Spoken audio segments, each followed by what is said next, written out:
오늘의 주요 뉴스입니다. 이종호 과학기술정보통신부 장관이 카카오 먹통 사태와 관련해 국민께 큰 불편을 끼쳐 유감으로 생각한다고 밝혔습니다. 그러자 장관의 발언이 유감 표명에 그쳤다는 지적이 나왔고 이 장관은 깊이 사죄의 말씀을 드린다며 고개를 숙였습니다. 한덕수 국무총리는 카카오 사태와 관련해 네트워크망에 문제가 생기면 국가 안보에도 치명적일 수 있다고 밝혔습니다. 또 신속한 복구에 주력하되 철저한 원인 규명과 다각적인 재발 방지책을 마련해달라고 당부했습니다. 11월 17일 대학 수학능력시험을 앞두고 시험일 사흘 전부터 전국 모든 고등학교와 시험장이 원격 수업으로 전환됩니다. 또 코로나19로 11월 11일 이후 격리 통보를 받은 수험생은 별도의 시험장을 배정받습니다. 정부가 에너지 위기 상황을 고려해 겨울철 공공기관 실내 난방 온도를 17도로 제한하고 개인 난방기 사용을 금지하는 등의 강도 높은 에너지 절감 조치를 시행한다고 밝혔습니다. 다만 의료기관이나 아동과 노인복지시설, 공항, 철도 등은 이번 난방 온도 제한 조치에서 제외됩니다. 올해는 유난히 대형 산불이 많이 발생했습니다. 산불의 원인으로 기후변화가 제기되고 있는데요. 잠시 뒤 날씨약 개론에서 자세한 내용 알아보겠습니다. 여러분 안녕하십니까? 사이언스 투데이 시작합니다. 다음 달 17일 대학 수학능력시험을 앞두고 시험일 사흘 전부터 전국 모든 고등학교와 시험장 학교가 원격 수업으로 전환됩니다. 교육부는 이 같은 내용을 담은 수능 방역관리 대책을 발표했습니다. 또 코로나19로 11월 11일 이후 격리 통보를 받은 수험생은 별도의 시험장을 배정하고 이번 치료 중인 수험생은 전국 24개 병원 시험장에서 수능을 치르게 됩니다. 확진 판정을 받지는 않았지만 코로나19 증상이 있다고 보이는 경우엔 일반 시험장에 마련된 분리시험실에서 응시하면 됩니다. 만약 수능 시험일을 앞두고 격리 통보를 받았다면 즉시 관할 교육청에 알려야 분리 시험장을 배정받아야 하는데 수능 전날 PCR 검사를 받게 됐다면 신속한 조치를 위해 검사소에 수험생임을 알려야 합니다.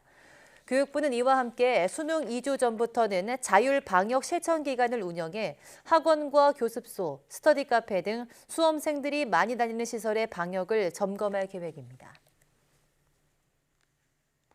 서울시가 오는 20일 중증 뇌병변 장애인을 대상으로 24시간 운영하는 돌봄시설을 엽니다. 이 시설은 한아름이라는 이름으로 강동구 고덕동에 있는 장애인 거주시설 우성원 내에 마련될 예정입니다. 이 돌봄시설을 통해 중증 뇌병변 장애인 가족은 치료와 입원, 경조사, 비장애 형제자매 양육 등 돌봄 공백이 발생할 경우 부담을 덜 수 있게 됐습니다. 만 6세 이상 만 65세 미만의 중증 뇌병변 장애인 가운데 1인당 1회, 최대 15일 이내, 연 30일까지 이용할 수 있으며 시설 정원은 10명입니다. 시설에선 식사와 신체 관리 등의 일상적인 돌봄 지원과 일일 건강 점검, 약물 관리, 투약 지원, 욕창 관리 등 전문 의료 서비스가 제공될 예정입니다.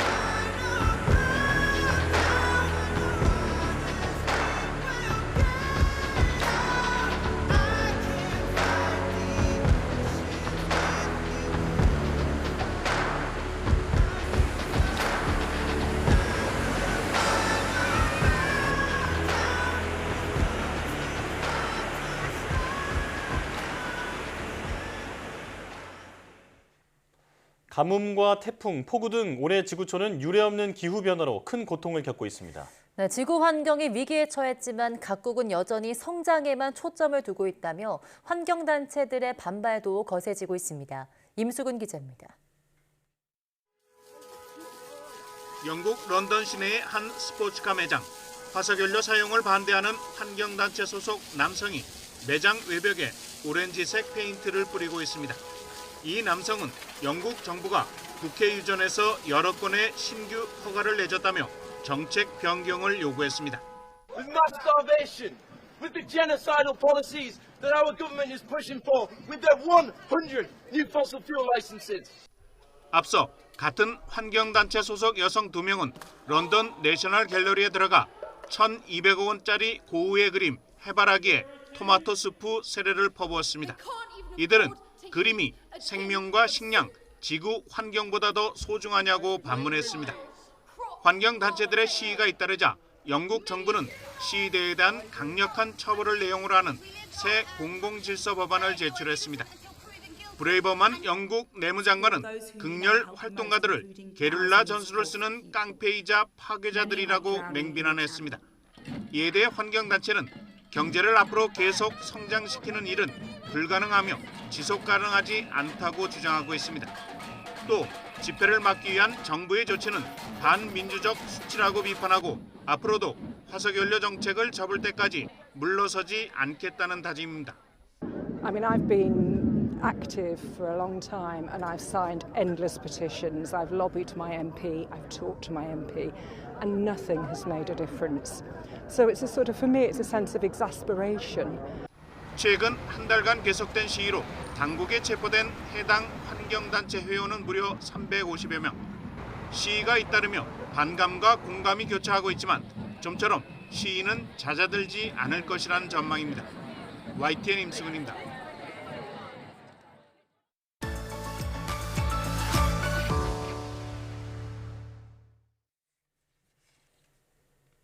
올해는 유난히 대형 산불 소식이 많았는데요. 올해 초에는 이런 급격한 산불 증가의 원인이 지구온난화라는 내용의 보고서가 나왔습니다. 네, 오늘 날씨학개론에서는 대형 산불이 증가하는 이유와 이에 대한 대책을 알아보겠습니다. K웨더 반기성 센터장 나왔습니다. 어서 오세요. 네, 안녕하세요. 네, 안녕하십니까. 자, 대형 산불이 급증하고 있는 원인이 지구온난화라는 건데 이와 관련해서 유엔 환경계획이 보고서를 발표했다고 들었습니다. 좀 소개해 주시죠. 유엔 환경계획이 올해 2월이었죠. 나이로비에서 열렸던 유엔 환경총회에 앞서서 산불 보고서를 발표를 했는데요. 이 보고서 제목이 전문가들은 산불 발생 건수가 2100년까지 50% 증가할 것이며 정부는 이에 대비하지 않을 것이라고 경고한다입니다. 네. 보고서에서는 현재 산불 위험 지역이 아니었던 북극 지역조차 산불 위험 증가에 직면해 있다고 말하고 있는데요. 전문가들은 산불과 기후변화가 상호 피드백되면서 두 부분 모두 악화시키고 있다고 말합니다.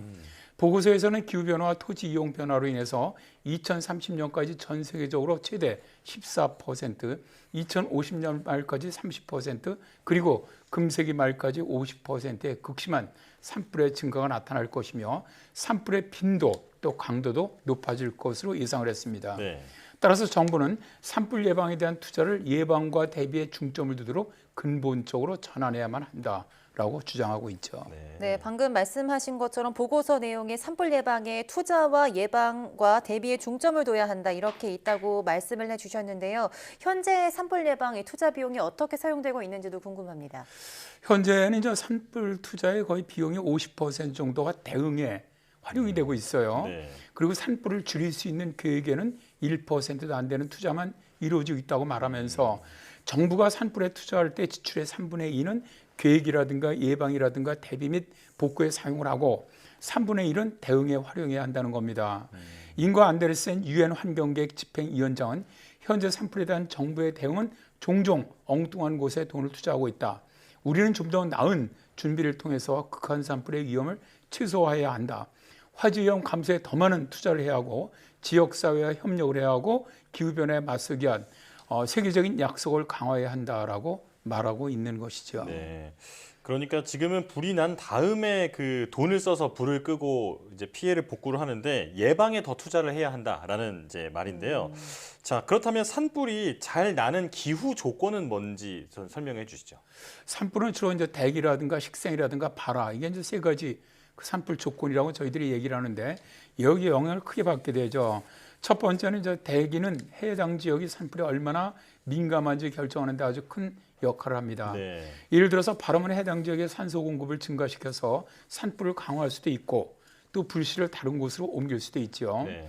둘째 식생으로 식물이 건조한 지역은 더 쉽게 불이 붙을 수가 있고요. 숲이나 관목이 더 많은 지역은 잠재적인 화재에 더 많은 연료를 제공할 수가 있습니다.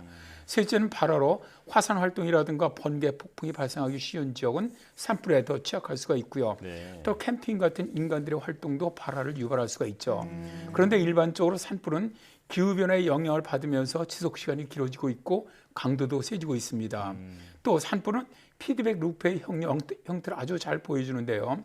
1850년대 이후 지구 표면 온도는 약 1.1도 상승을 했는데 네. 기온 상승으로 인해서 눈이 줄어들고 봄이 좀 더 일찍 시작하면서 화재 발생이 가능한 시간이 지금 늘어나고 있다는 것이죠.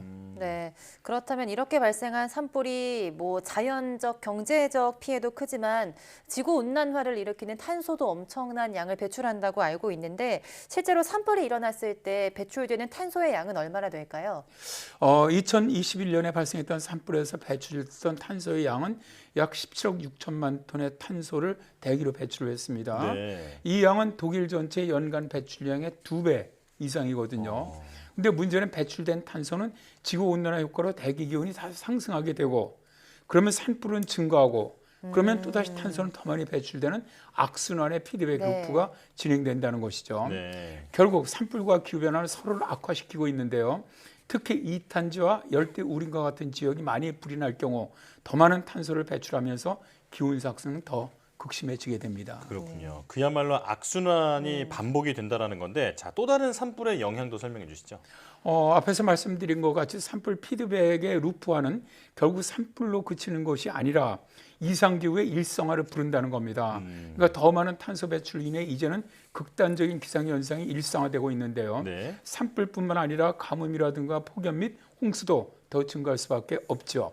그리고 산불의 직접적인 영향을 보면 첫 번째가 가장 가난한 나라에 큰 영향을 주는데요. 산불로 인한 경제적 피해로 인해서 사회적인 불평등이 심화가 되고요. 네. 둘째로 산불 연기를 흡입함으로써 직접적인 건강에 영향을 받게 되는데 취약한 사람들에게 호흡기 및 심혈관에 영향을 주게 됩니다. 세 번째가 산불의 오염 물질로 인해 위역이 악화하고 또 토양 침식을 가져오면서 수로에 많은 문제가 발생하고요. 네. 네 번째로는 산불로 방치된 폐기물은 오염도가 높아서 처리하기 어렵다는 특징도 있습니다. 그리고 다섯 번째, 야생동물과 자연 서식지는 산불로부터 거의 재난을 피할 수 없어서 일부 동식물을 멸종에 가깝게 만드는데요. 최근의 사례는 호주의 2020년 산불로 인해서 수십억 마리의 가축 또 야생동물이 전멸한 것을 예로 들 수가 있습니다. 네. 그래서 이번 보고서에서는 정부가 적극적으로 산불 정책을 펼쳐야 한다고 말하고 있는데요. 예를 들어서 적절한 토지 및 화재 사용을 장려하는 정책이라든가 또는 법적 프레임워크 및 인센티브의 조합이 필요하고요. 생태계 복원이 필요하다고 말하고 있습니다. 네, 방금 말씀해주신 피해를 보면 뭐 경제, 환경, 사회 다방면으로 피해를 끼치는 것 같은데요. 이런 산불 예방에 힘쓰려면 어떻게 대처해야 될까요? 일단 이 보고서에서는 이제 산불을 갖다가 우리가 줄이기 위해서 9가지 정도를 갖다가 보고서에서 제시를 하고 있는데요. 네. 첫 번째가 기후변화가 산불에 미치는 영향을 인식하고 대응해야 한다는 겁니다. 기후변화로 인해서 많은 지역에서 산불이 발생할 가능성이 커지고 있기 때문에 파리 협약의 약속을 이행해야 한다는 것이죠. 둘째가 다양한 생태계와 변화하는 기후에서 산불의 행동을 좀 더 잘 이해할 필요가 있다는 것으로 국가가 일관된 화재 자료 수집 및 분석을 통해서 산불 연료 관리라든가 발화 예방을 해야 한다는 겁니다. 세 번째가 산불의 증가에 효과적으로 대처하기 위해서는 통합화재 관리 접근법을 촉진하는 정책 또는 인센티브가 필요하다는 것이고요. 네 번째가 원주민들이라든가 지역 전통을 무조건 배척하는 것이 아니고 현대의 화재관리 관행과 통합하는 것이 중요하다는 겁니다. 네. 다섯 번째가 산불에 대한 국제 및 지역 협력 강화가 필요하다는 것이죠. 산불 관리의 가장 큰 잠재력은 지속적인 국제 교류라든가 공동 문제 해결, 산불 관리 연구에서 경험 공유라는 것입니다. 네. 지금 말씀을 들어보니까 그 달라진 환경에서 산불을 좀 제대로 이해하는 것이 선행돼야겠다 이런 생각이 드는데요. 지금 5가지를 말씀해 주셨는데 이제 4가지가 남았죠? 네. 네. 설명해 주시죠. 여섯 번째가 이제 투자 우선 순위에서의 사전 예방적 산불 완화 및 관리로 주종해야 한다는 것으로서 네. 미래에 증가하는 산불에 대해서 표적 투자를 해서 산불 위험을 감소시키는 것이 중요하다는 것이고요. 일곱 번째가 지역사회 및 지방당국으로 권한을 강화해야 한다는 건데요. 또 여덟 번째는 소방안전 개선입니다. 네. 최근 대형 산불로 소방관들의 희생이 증가하고 있는데 이들의 희생을 줄일 수 있도록 안전을 여러모로 개선해야 한다는 것이고요. 아홉 번째가 산불에서 성별 위험 인식을 통해서 정책 위반자가 산불 관리에 대한 보다 효과적이고 강력한 접근 방식을 채택하면서 특히 여성 소방관 등 구성원의 안전을 개선할 수 있다는 겁니다. 네. 이러한 방법 등을 통해서 산림에서 발생하는 산불을 막고 보존할 경우 기후변화도 저지할 수 있고 또 인류의 삶도 향상될 수 있다는 것이죠. 네, 말씀하신 것처럼 산불을 줄이기 위해서 사회, 국가적 노력도 굉장히 중요해 보이고요. 또 요즘도 날이 굉장히 건조한 만큼 우리들도 이 가을철 산불 예방 수칙을 잘 지켜야 될 것 같습니다. K웨더 예보센터장 반기성 센터장과 함께했습니다. 고맙습니다. 네, 감사합니다.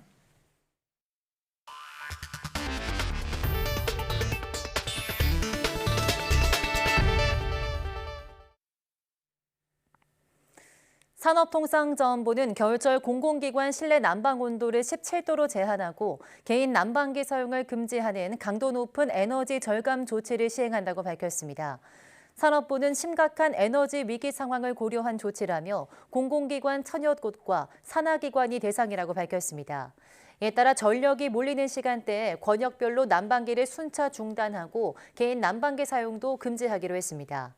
또 건물 조명을 밤 11시부터 켤 수 없고 업무 시간에 실내 등을 30% 이상 꺼야 합니다. 이를 어길 경우 최대 300만 원의 과태료가 부과되지만 의료기관이나 아동과 노인복지시설, 공항, 철도 등은 난방 온도 제한에서 제외하기로 했습니다.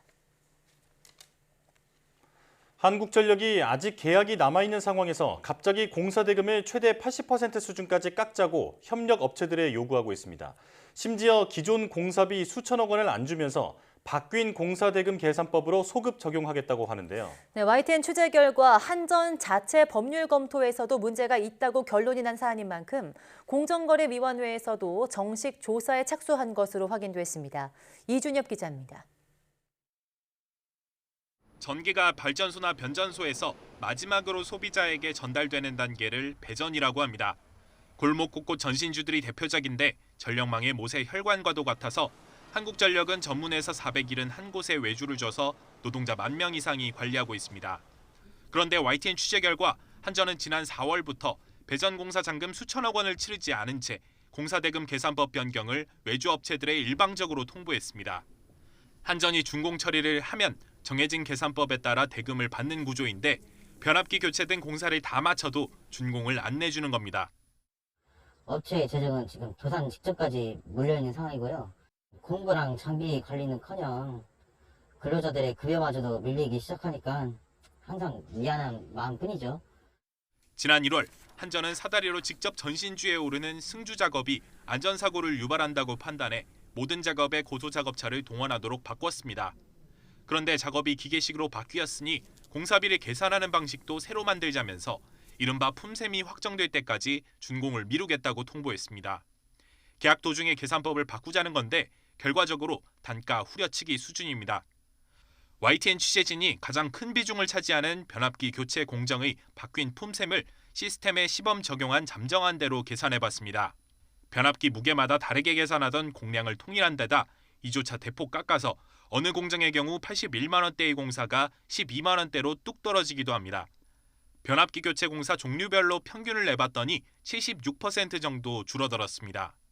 심지어 한전은 묶어둔 대금마저 새로운 품셈을 소급 적용해서 지급하겠다는 방침입니다. 이렇게 되면 지금 3천억 원 규모로 추산되는 미지급 대금이 2,500억 원 수준으로 줄어든다고 배전업계는 보고 있습니다. 한전이 추구하는 핵심 가치 중 하나가 사회적 가치, 신뢰, 소통 이런 게 있던데 정말로 신뢰와 소통을 기반으로 좀 정상적인 운영을 해줬으면. YTN 취재 결과 한전 내부 법률 검토에서도 품셈의 일방적인 변경은 문제가 있다는 결론을 내렸습니다. 이렇게 공법을 바꾸는 경우 설계 변경에 해당하기 때문에 상대 동의를 얻어서 계약을 바꿔야 하지만 회사들이 반발해 불가능하다는 겁니다. 그런데 이런 결론을 받아든 뒤에도 한전은 다음 달까지 새로운 품셈을 확정하고 밀린 대금을 소급 적용해 지급한다는 방침을 꺾지 않았습니다. 한전은 품셈 변경을 업계와 협의해서 진행하고 있는 데다 준공이 안 난 공사에 새 품셈을 적용하는 건 소급이 아니라는 입장입니다. 또 새 품셈에서 일보공사 외에는 오히려 공사비가 늘어서 해마다 600억 원이 더 지급될 것이라고 주장했습니다. 그러나 전체 배전업체가 속한 협의회는 지난 7월부터 품셈 변경에 반대한다는 공문을 일관되게 한전에 보내왔습니다. 품셈도 전산에 등록된 것 말고는 안내받은 게 없는데 이대로 계산하면 업체마다 평균 7억 원 이상 대금이 줄어드는 실정입니다. 우리나라 배전 서비스를 독점하는 한전에 대해서 지난달부터 공정거래위원회는 불공정 거래 행위로 조사하고 있습니다. YTN 이준엽입니다. 한국은행은 코로나19 확산이 화폐 유통 시스템에 부정적인 영향을 미쳤다고 평가했습니다. 한은은 코로나19 이후 금융기관의 점포 ATM 수 감소폭이 커지는 가운데 일부 프랜차이즈 매장 등에서 현금 결제 거부 사례가 발생하면서 국민의 현금 접근성이 저하됐다고 분석했습니다. 이어 전통시장 등에서 고령층을 중심으로 현금 사용 비중이 높은 데다 통신망 문제가 생겼을 때 비현금 지급수단 이용이 어렵다는 점을 고려하면 지급 결제 수단으로서 현금은 여전히 중요하다고 밝혔습니다. 그러면서 주화 수급 여건을 개선하고 국민의 현금 접근성과 현금 사용 선택권 보장을 위해 대응 방안을 모색하겠다고 덧붙였습니다.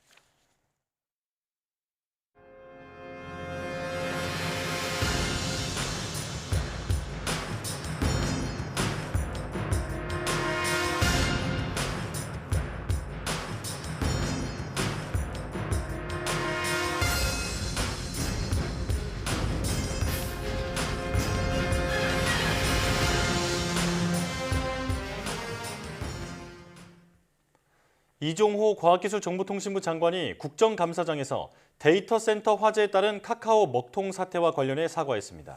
네, 이 장관은 국회 과학기술정보방송통신위원회 국정감사에 출석해 카카오 사태에 대한 긴급 현황 보고를 하고 국민 여러분께 큰 불편을 드린 점 주무부처 장관으로서 큰 유감으로 생각한다고 말했습니다. 그러자 정청래 가방위원장은 큰 유감으로 생각한다는 사과가 다인 것이냐며 교수 출신이고 정무 감각이 떨어지고 국민 공감 능력이 좀 떨어진다고 하더라도 어떻게 이렇게 할 수 있냐며 공식적인 사과를 요구했습니다. 이 장관은 부가 통신 서비스에 대해 장애가 발생했고 이로 인해 국민께서 큰 불편을 겪으셨다며 그 점에 대해 주무장관으로서 국민에게 깊이 사죄의 말씀을 드린다며 고개를 숙였습니다. 카카오 데이터 센터 화재 현장에서 2차 합동 감식이 이루어졌습니다. 데이터 센터 전기실 배터리에서 불꽃이 튀면서 불이 난 것으로 새롭게 추정되고 있는데 카카오 서비스의 완전 복구에는 아직 시간이 필요해 보입니다. 김다연 기자입니다. 흰색과 파란색 가운을 입은 화재 감식 요원들이 카카오 데이터 센터가 있는 SKCNC 건물 안으로 들어갑니다. 카카오 먹통 사태를 일으킨 화재 원인을 밝히기 위한 2차 합동 감식을 위해서입니다. 경찰과 소방 등 관계기관은 화재가 발생한 이 건물 지하 3층 전기실에서 발화 지점을 집중적으로 파악했습니다. 2차 감식을 통해 이전보단 구체적인 발화 지점이 파악됐습니다. 화재 초기에는 일명 UPS라고 불리는 무정전 전원 장치에서 불이 난 것으로 알려졌지만 이번 감식에서는 배터리에서 불이 시작된 것으로 새롭게 추정되고 있습니다. 배터리에서 불꽃이 일어난 후 화재가 발생했고 곧바로 자동 소화 설비가 작동해 가스가 분사되는 장면이 CCTV에 담긴 것으로 전해졌습니다. 국립과학수사연구원은 불이 시작된 것으로 추정되는 배터리 모듈 한 점을 수거했습니다. 모듈만 분리해서 의심되는 모듈 부분에 몇 개를 회수해서 가져갔다고 알고 있습니다. 국과수는 배터리 노후화 또는 과충전 등 다양한 가능성을 열어놓고 화재 원인을 파악하는 데 주력하고 있습니다. 현재 카카오는 서비스 복구가 완료되는 시점을 정확히 예측하긴 어렵다는 입장입니다. 카톡은 대부분 정상화가 이루어졌다고 하지만 여전히 불안정한 상황이고 다음과 카카오 이메일 등 다른 주요 서비스에선 아직도 오류가 발생하고 있습니다. 카카오의 여러 서비스가 연결되어 있어 그만큼 완전 정상화에도 시간이 걸리는 것으로 보입니다. 용이성과 접근성을 앞세워 여러 서비스를 묶어놨지만 화재 사고 한 번에 무너지는 게 현재 카카오의 현실입니다. YTN 김다현입니다. 카카오톡 불통 사태 여파로 17일 카카오 계열사 시가총액이 2조 원 넘게 줄었습니다. 피해자들이 집단 소송 움직임을 보이는 데다 기업의 신뢰마저 무너져서 지금부터가 진짜 실현이란 전망도 나오고 있습니다. 박병한 기자가 보도합니다. 지난 주말 벌어진 카카오 불통 사태. 카카오의 금은 월요일은 예견된 일이었습니다. 카카오와 카카오페이, 카카오게임스, 카카오뱅크의 주가는 일제히 급락했습니다. 장중한 때 10% 안팎까지 하락한 것에 비하면 그나마 낙폭을 줄였습니다. 하루 만에 카카오 계열사 시가총액은 모두 2조 원 넘게 쪼그라들었습니다. 카카오 주가는 한때 블루칩으로 통해 지난해 11월엔 13만 원을 넘었지만 여러 논란 속에 지금은 그의 3분의 1 수준으로 내려섰습니다. 더 큰 시련은 이제부터입니다. 카톡 먹통 사태의 피해자들은 인터넷 카페를 개설하고 집단 소송을 준비하고 있습니다. 유료 서비스를 이용하는 소상공인은 물론이고 무료 서비스 이용자도 손해 입증에 나서는 분위기입니다. 소상공인 연합회는 피해 접수 센터를 만들어 정확한 피해 규모를 확인하고 대응 방안을 마련하기로 했습니다. 정부의 압박도 이어지고 있습니다. 방송통신위원회는 카카오 측의 피해 신고와 상담을 위한 지원 창구 개설을 요구했습니다. 이를 통해 접수한 이용자 피해에 대해선 신속한 보상이 이루어지는지 점검한다는 방침입니다. 궁지에 몰린 카카오는 비상경영 체제에 돌입했습니다. 계열사 책임자들이 대거 참여하는 비상대책위원회 구성 카드를 꺼내던 겁니다. 지난 2006년 창립 이후 처음 있는 일로 그만큼 카카오가 이번 사태에 위기감을 느낀다는 뜻이기도 합니다. 다만 단순한 손실을 넘어서 기업의 이미지마저 땅에 떨어진 만큼 단기간에 신뢰를 되찾기는 어려울 것이란 전망이 나옵니다. YTN 박병환입니다.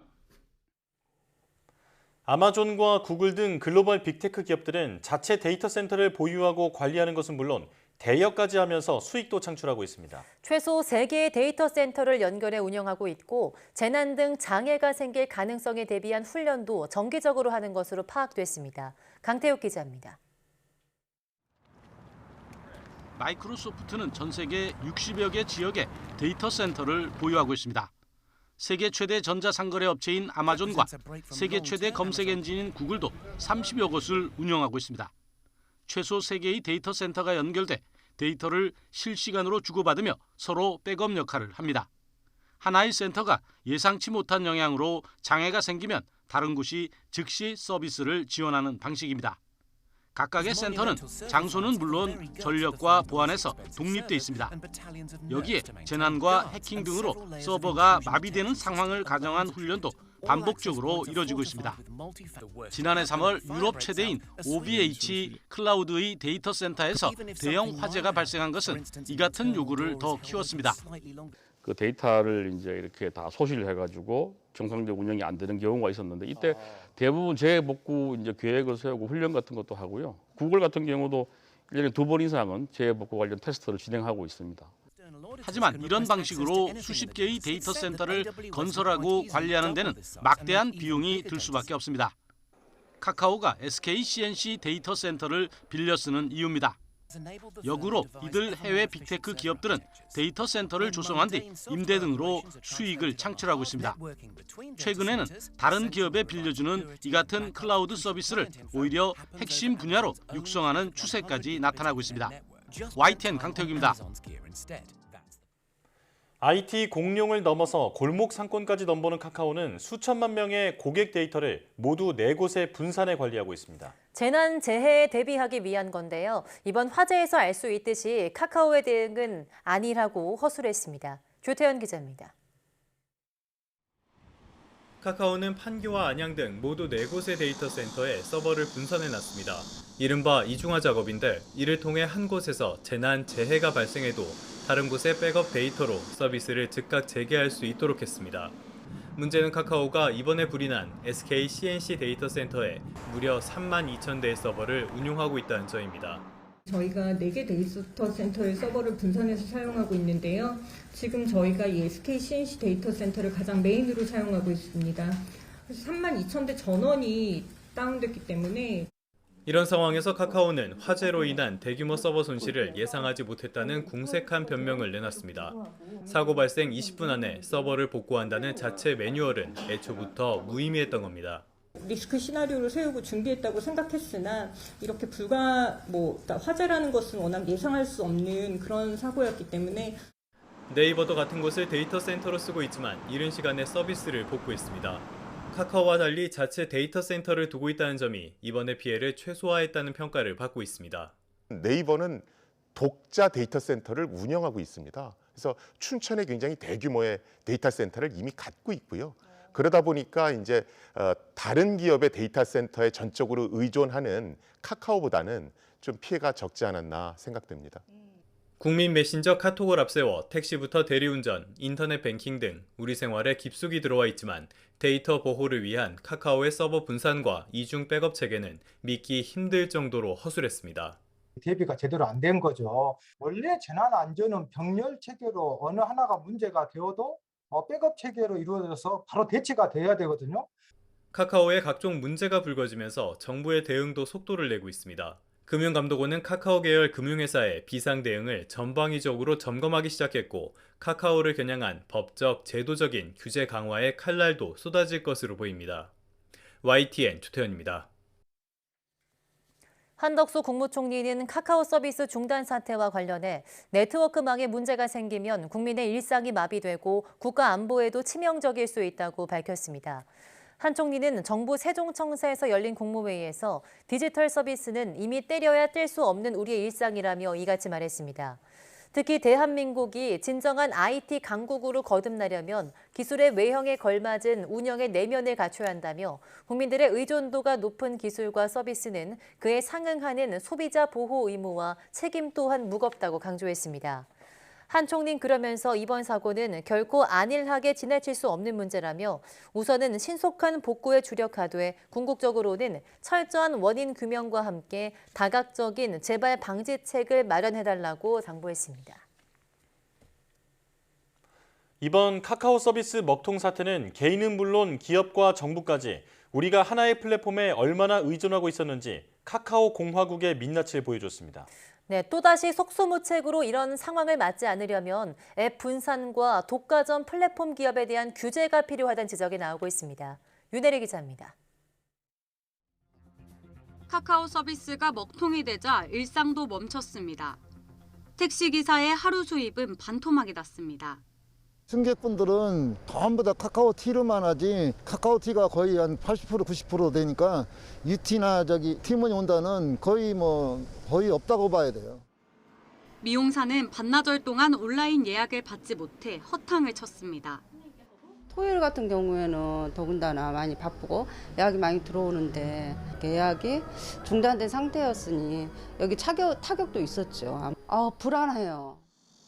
메신저와 모빌리티, 금융, 쇼핑 등 문어발식 사업 확장으로 올해 8월 말 기준 카카오 계열사는 134곳에 달합니다. 카카오가 마비되면 개인 간 소통 차단은 물론 생계 기반까지 흔들리는 상황에 직면한 겁니다.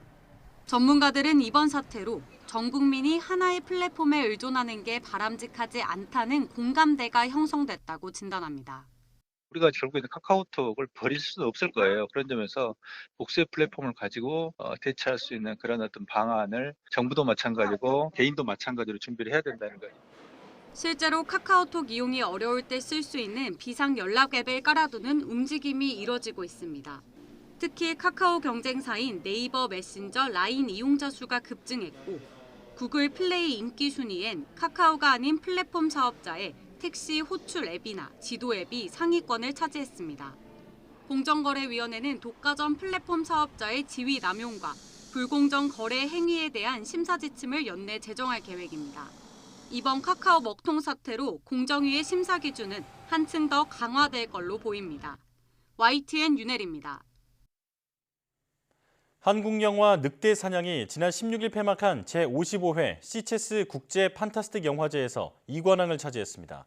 김홍선 감독의 늑대 사냥은 공식 경쟁 부문에서 심사위원 특별상과 특수효과상을 받았습니다. 코로나 사태 이후 첫 천만 영화인 범죄도시 2도 포커스 아시아 부문에서 최우수 작품상을 받았습니다. 세계 3대 장르 영화제로 꼽히는 시체스 판타스틱 영화제는 SF, 공포, 스릴러 등 장르 영화에 초점을 맞춘 영화제로 매년 스페인에서 열립니다.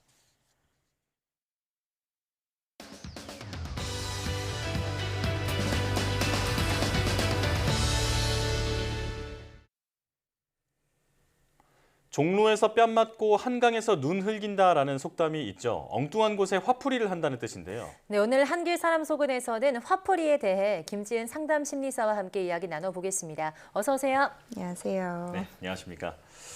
자, 일상생활을 하다 보면 엉뚱한 곳에 화를 낼 때도 있고 또 내는 분을 자주 목격하기도 하는데 이 화풀이가 정확하게 무엇인지 설명부터 해주시죠. 그렇죠. 우선 화풀이와 관련된 속담이 있는데요. 이제 앞서서도 말씀하셨지만 종로에서 뺨 맞고 한강에 가서 눈을 긴다. 이 속담을 모르는 사람은 별로 없을 겁니다.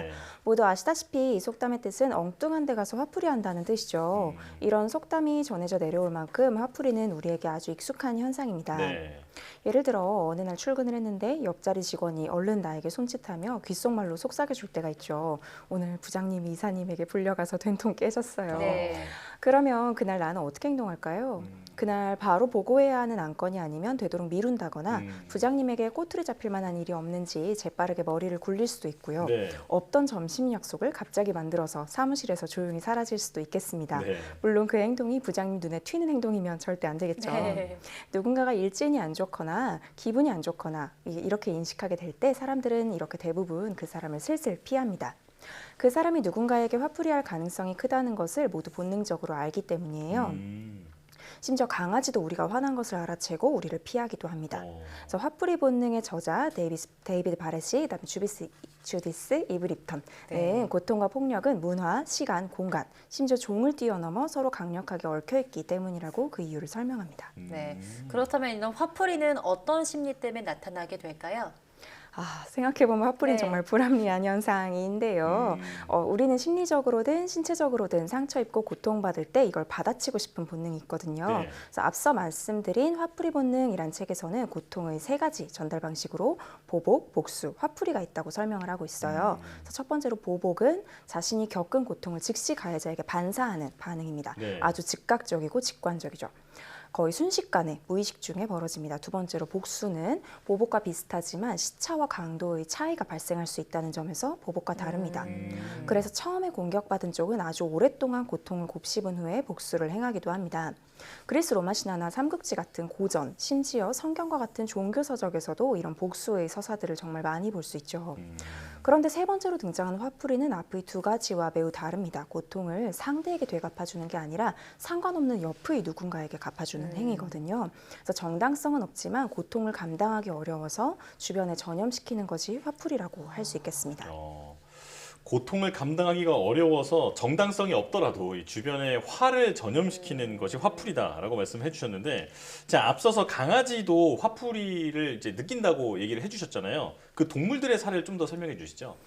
동물에도 정말 흔하게 이게 나타나는데요. 반려동물과 함께 사시는 분들은 직관적으로 무슨 말인지 이해를 하실 거예요. 그래서 연구 결과에 따르면 화풀이 행동은 척추동물과 어류에게서 나타난다고 합니다.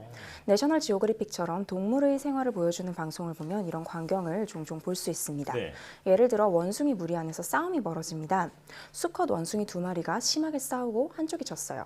그런데 진 쪽의 원숭이가 터덜터덜 자기 자리로 돌아가다가 갑자기 눈앞에 보이는 새끼 원숭이를 위협하며 공격하는 신용을 합니다.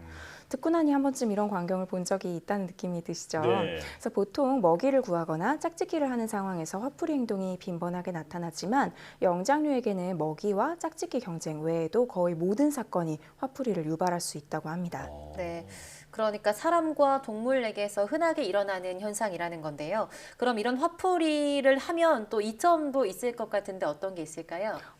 있습니다. 직관적으로 느끼시겠지만 화풀이하고 나면 속이 편안해진다는 아주 큰 이점이 있습니다. 이게 올바르게 느껴지지도 않고 사회문화적으로 권장되는 것도 아니지만 실제로 쥐를 데리고 실험을 한 학자가 있었어요. 그래서 좀 잔인하지만 쥐를 전기 충격 장치가 있는 우리에 놓고 약한 충격을 반복해서 주는 실험을 했는데요. 나중에 그 쥐를 검사해 보았더니 고혈압과 위궤양이 발생했었다고 해요.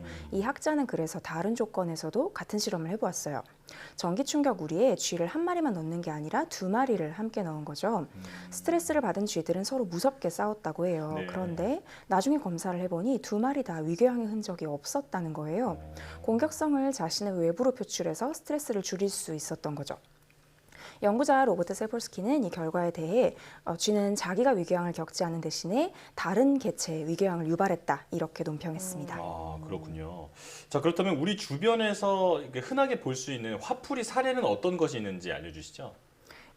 우리 생활 속의 거의 모든 분야에서 이제 화풀이가 빈번하게 일어나지만 특히 운전할 때 우리는 이 현상을 자주 목격할 수 있습니다. 네. 그래서 최근 몇 년 사이에 보복 운전에 대한 기사가 많았죠. 그런데 화풀이 운전이 아니라 보복 운전이란 이름을 달고 있긴 하지만 사실 보복보다는 화풀이에 가까운 상황이 많습니다. 그래서 보복 운전 가해자보다 상대방이 어리거나 여성이거나 심지어는 차가 더 작을 때 이런 경향은 더욱 심해져요. 네. 그래서 화풀이는 내가 보복당하지 않을 만큼 만만해 보이는 상대를 향하는 경우가 많거든요. 학교 폭력이나 직장 내 괴롭힘 역시 상대적으로 약자의 위치에 있는 사람을 향하는 경우가 많고요.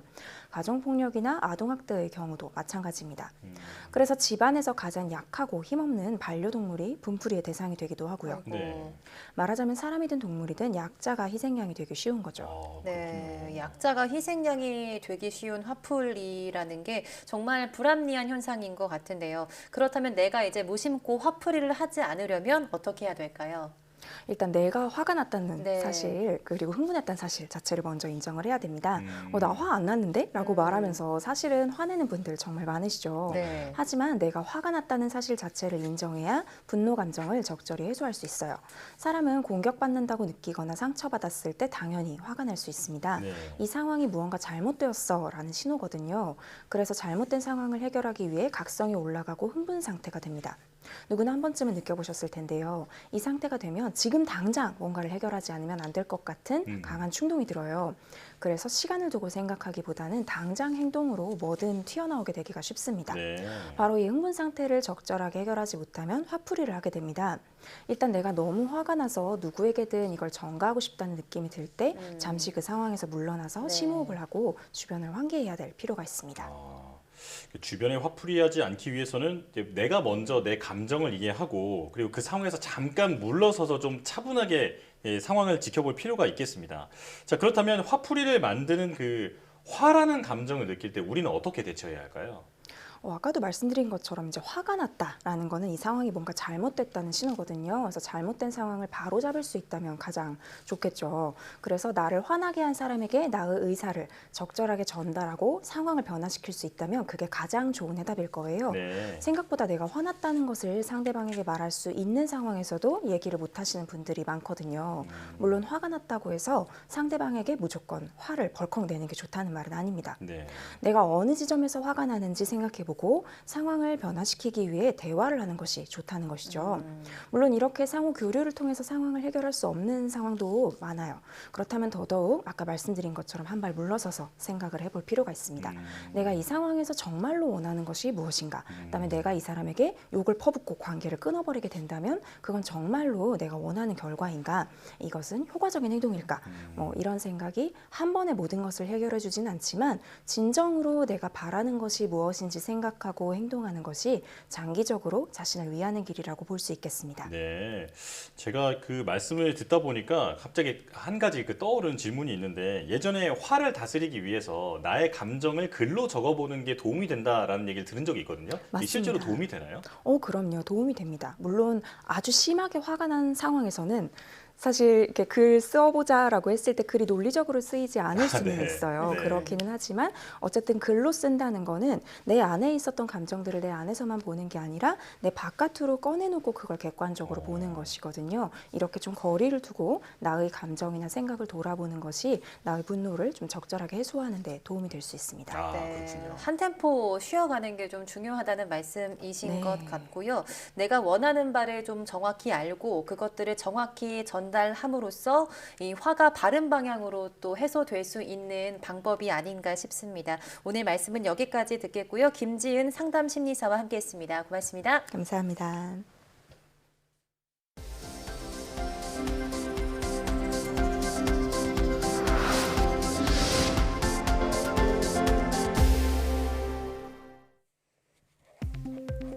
동맥경화 지수가 높으면 치매로 이어질 수 있는 무증상 뇌경색 발병 위험이 커진다는 연구 결과가 나왔습니다. 서울특별시 보라매 병원과 서울대병원 공동연구팀은 2006년부터 2013년까지 건강검진을 받은 3천여 명을 분석한 결과 동맥경화 지수가 평균 이상으로 높은 경우 무증상 뇌경색 발병 위험이 1.72배 높아졌다고 밝혔습니다. 또 동맥경화 지수가 높아질수록 하얗게 보이는 뇌백질이 손상된 상태인 뇌백질 변성 또한 유의미하게 증가하는 것도 확인됐습니다. 연구진은 무증상 뇌경색은 치매나 뇌졸중으로 발전할 수 있는 위험한 질환이라며 중성 지방이 과도하게 쌓이지 않도록 식사 조절과 운동을 꾸준히 해야 한다고 조언했습니다. 국내 연구진이 광촉매에 나노버블을 적용해 저분자 히알루론산 제조법을 개발했습니다. 연세대 노영훈 교수팀과 중소기업 뉴트렉스 테크놀로지는 이산화 티타늄 광촉매에 나노버블을 도입해 표면적과 반응성을 높이는 방식으로 저분자 히알루론산을 제조했다고 밝혔습니다. 인체 구성 성분인 히알루론산은 화장품과 의약품, 식품 등 다양한 분야에 사용되고 있지만 고분자 히알루론산은 체내 흡수가 쉽지 않은 등 단점이 제기됐습니다. 연구진은 추가 공정 없이 간편하게 저분자 히알루론산을 제조할 수 있도록 한 연구라며 식품과 화장품 소재를 경제적으로 생산하는 데 도움이 될 것으로 기대했습니다. 시험 발사체를 비롯한 준궤도 발사체에 대한 정의가 마련됐습니다. 과학기술정보통신부는 이 같은 내용을 담은 우주개발진흥법 시행령 일부 개정령안을 입법 예고했습니다. 과기정통부는 시행령에서 준궤도 발사체를 자체 추진기관에 의해 해발고도 100km 이상의 높이까지 상승한 뒤 다시 하강하도록 설계 제작된 인공 우주 물체로 정의했습니다. 과학기술 분야 정보 출연 연구기관의 신입 초봉이 정보 임금 인상률보다 낮게 오르고 있다는 지적이 나왔습니다. 국회 과학기술정보방송통신위원회 소속 더불어민주당 변재일 의원은 국정감사에서 최근 5년간 연평균 정보 임금 인상률은 1.9%인데 25개 출연령 가운데 22곳은 이보다 낮았다고 밝혔습니다. 특히 인상률이 1% 이하인 곳이 10곳이었고 5년째 동결인 곳이 1곳, 2곳은 오히려 감소한 것으로 나타났습니다. 변 의원은 이미 출연년에 입사한 기존 직원들의 임금 인상률은 2.9에서 8.6% 수준으로 상대적으로 높았다며 한정된 총액 인건비 안에서 기득권이 다음 세대 이익을 낮춘 것이라며 아랫돌을 빼내 윗돌을 괴는 형국이라고 꼬집었습니다.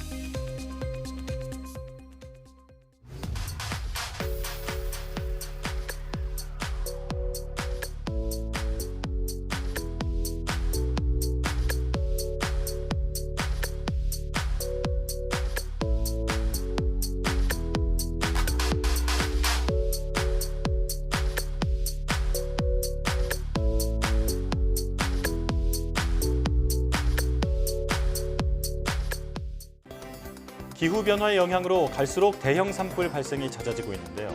문제는 산불이 화재만으로 끝나지 않고 나무와 토양의 탄소를 대기 중에 배출해 기후변화를 더욱 가속화한다는 것입니다. 네, 애초에 산불이 나지 않게 예방이 가장 중요할 텐데요. 산불 대부분이 사람의 실수로 발생하는 만큼 가을 산행 다니실 때 불씨 관리에 특히 신경 써주시기 바랍니다. 사이언스 투데이 마칩니다. 시청해주신 여러분 고맙습니다.